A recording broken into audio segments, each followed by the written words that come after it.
I'm looking at a list of the top metals and minerals that have the highest supply risk, and look at that.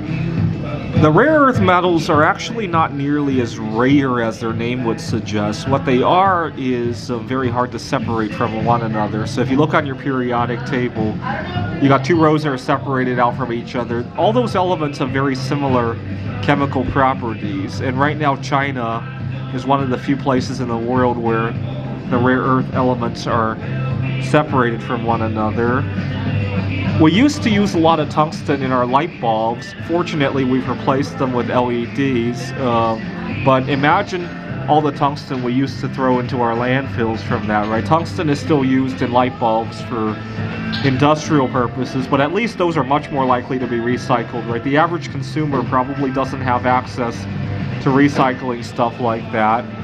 We also used to use a lot of mercury in our light bulbs. Fortunately, that's also become unfashionable, but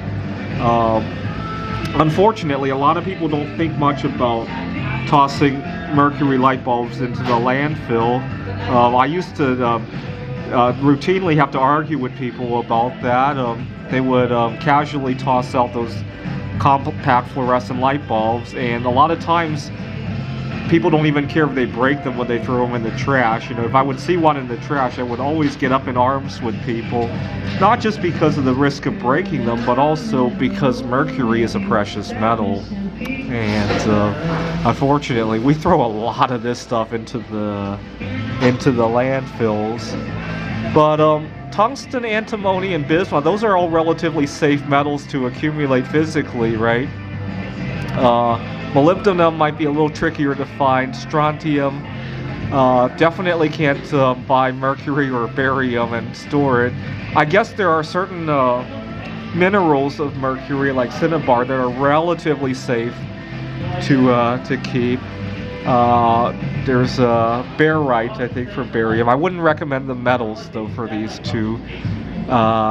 Graphite, which I also have a lot of in the form of molds to make my bismuth art, right?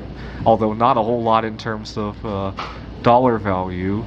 Beryllium is also used in, well, I talk extensively about how bismuth is used in nuclear energy, but beryllium is used to create the neutrons that alpha radiation puts off, right? So